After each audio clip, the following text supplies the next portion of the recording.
Leamos las afecciones y leamos lo que tiene lugar un cierto pensamiento. Leamos cómo piensa un pensamiento que piensa eso.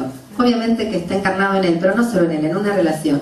Fíjense, es lógico que él no llega a esa escuela diciendo, ay, ojalá que hoy alguien me reviente la cabeza. No, más bien que es duro pasar por algunas. Nadie elige, por eso involuntario, nadie elige pasar por situaciones que te hacen pelota. Nadie elige. El tema es cómo podés conquistar nuevos poderes sociales atravesando esa situación y no viviéndola desde el narcisismo personal. Entonces, primero esto, nadie decide voluntariamente pasarla mal. Pasa que se la pasa mucho mejor cuando se piensa bien eso que te desacomoda. Entonces, no hay curso de capacitación que puedan... Por eso es ridículo que me den, que me preparen para hacer lo que no se me ocurre. No se puede preparar para lo que yo desconozco. Lo que se puede es entrenar una sensibilidad, entrenar una percepción, entrenar un registro, entrenar una velocidad para construir respuestas urgentes, pero también respuestas más lentas de construcción de un sostén colectivo para pensar esto que no conozco. Eso se puede, pero capacitar en el sentido, te digo lo que hay que hacer, cómo hay que hacer y qué tenés que leer para que te salga bien, olvídalo, fracaso absoluto. Así. Pensando, haciéndose buenas preguntas. Sigamos un poquito más. Entonces, él llega y se encuentra con algo que no sabe. Primera cosa que tira la escuela abajo, porque si algo la escuela es o era justamente un objeto que o una experiencia o un territorio que se podía definir. Hay un libro muy interesante de fotografías que no sé si es de 1970, 1980, francés, donde dice: en este horario, en todos los lugares del mundo, los chicos se encuentran haciendo esto. O sea, si algo la escuela tenía era la posibilidad de definirla, preverla, anticiparla, porque Foucault, el dispositivo de encierro, ¿qué era? Dispositivos que prescribían las operaciones, los ritos, las maneras de socializar a los sujetos. Por eso cuando decíamos a los pies, esto no es una cancha de fútbol. Claro, esto se habita de otro modo. Lo que tiene esto es una forma clara de decirte cómo lo tenés que habitar. Por eso cuando te haces el loquito te digo, no es una cancha de fútbol. Entonces, primer dato, si yo tengo que decir que es una escuela, no puedo decir todo eso, porque entonces no estoy leyendo lo que vivo. Tengo que decir, ¿qué es una escuela? Un nodo, diría yo. ¿Qué es un nodo? Un nodo, piensen en la biología y en la informática. Un punto que junta conexiones. ¿Hacen común? Ah, no hacen nada. El común se arma. Hay nada en común, dice Espósito. La escuela es un nodo. Lo único que sabemos es que es un punto. Ni siquiera puedo decir espacio, porque el espacio siempre tiene atributos. El espacio no es simplemente un lugar físico, sino digo territorio. El espacio es algo que está conformado de una manera y que se habita de una manera. Es un nodo, es un punto que junta una serie de presencias. No es menor, para que nos siga importando. No existen muchos lugares que junten cotidianamente una serie de presencias, pero eso es todo. No puedo decir todo lo que me dice la historia, la pedagogía y la tradición, porque vemos que eso es representación, pero eso no es nominación de lo que existe, no es la cosa, no es un lenguaje que describe la cosa, es representación, evocación de algo que aconteció en un momento que quiero seguir creyendo y que leo. Pero no es un lenguaje performativo, porque no nombra una cosa en movimiento. Sin embargo, este maestro, como pensó eso, porque si no, no hubiera reaccionado como reaccionó, puede pensar que también es un territorio interesante para investigar. ¿Investigar qué? ¿De qué somos capaces? Lo que podemos. La pregunta entonces no sería ni qué debe una escuela, ni qué hay que saber, sino cómo podemos en el nodo poner a prueba la experiencia de lo común. ¿Cómo podemos en el nodo poner a prueba la experiencia de lo común? ¿Mediado por la literatura? Sí. ¿Mediado por un texto? Sí. ¿Mediada por miles de cosas que tengan señales interesantes? Textos, pero no solo. El texto también es lo que yo les acabo de leer. La situación de Nicolás diciendo, che vieja, ¿a quién le importa lo que...? Toda esa situación también es un texto, porque texto es todo lo que se lee. Y yo tengo que poder leer eso. Y es más difícil leer eso que leer un libro donde está toda la lógica de explicación, definición, porque de mí no exige nada.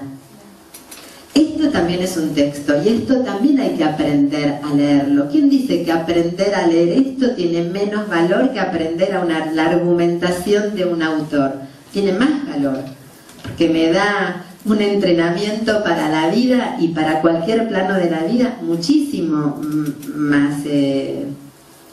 más abierto, muchísimo más interesante, más inagotable. Entonces, ¿en qué estaba? Como el maestro ha pensado que la escuela ya no es la escuela, y vos me decís, ¿cómo sabés que lo pensó? Porque uno lo ve en el conjunto de escenas que lo pensó, no es que tienen que decirme, lo pensé. Cuando el pibe raja a uno y al otro no, lo que nos está mostrando es que él dejó caer la impostura del maestro. Porque el maestro no hubiera rajado a uno y a otro, no, hubiera rajado a los dos. No, el maestro hubiera llamado al director. O hubiera llamado al director. Y es más, raja al primero, pero dice, ¿dónde voy a la dirección? Como el lugar automático, anda donde se te cante, no me importa dónde vayas.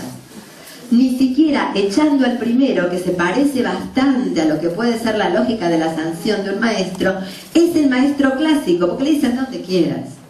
¿Y por qué echa al primero y no echa al segundo? Porque el primero agrede a una compañera y él ahí cuida algo de el cuidado hacia su compañera. El segundo no es que lo agrede a él, el segundo tiene mucho valor para él lo que pasa con el segundo. El primero no tiene ningún valor, tómatela, pibe, no jodas. Pero el primero sí, el otro sí tiene, el segundo sí tiene mucho valor. ¿Por qué? Primero porque el negro que se levanta a provocarlo así, de alguna manera está diciendo, yo quiero tener algo que ver con vos. Y esta es la manera. También está diciendo, tengo en mi haber los boludos de los profesores que nos desprecian, entonces te pongo a prueba a ver si vos sos lo mismo o no sos lo mismo. O sea, el pibe tiene también una lectura de la situación y está poniendo la prueba. Y también está diciendo, tengo una fuerza, me enojo, tengo una fuerza. De nuevo, dice Spinoza, todo lo que existe persevera en su ser. A veces el enojo y la fuerza es lo que te permite perseverar en tu ser y no morirte. Entonces, tiene una fuerza. Él ahí ve una potencia, él no ve hostilidad. Ve a alguien que lo interpela, ve a alguien que tiene una fuerza y ve a alguien que ha hecho una elaboración de su experiencia en la escuela. Y lo pone a él frente a la prueba de ¿qué hago yo con esto? ¿Para qué? Para que seamos amigos, para que entienda, para que agarre la hoja, que después la agarró y no importa. ¿Y escriba? No. Para zanjar la imposibilidad de un encuentro. Pero zanjar la imposibilidad de un encuentro no quiere decir la resuelvo ya, somos felices, nos amamos y vas a hacer lo que yo quiero. No, zanjar la imposibilidad no es resolverlo para siempre, pero no es menor zanjar la imposibilidad, porque es desbloquear algo que una vez que se desbloquea hay ya un terreno para seguir poniendo a prueba cosas. Pero tengo que seguir pensando porque no está resuelto, no está resuelto. Y eso es lo interesante, no puedo descansar. A ver, puedo descansar, pero descansar en el sentido de la inercia, del automatismo, de ya está, ahora aprieto, pongo primera. No, en ese sentido no puedo descansar. Hay una atención que no se puede anestesiar más.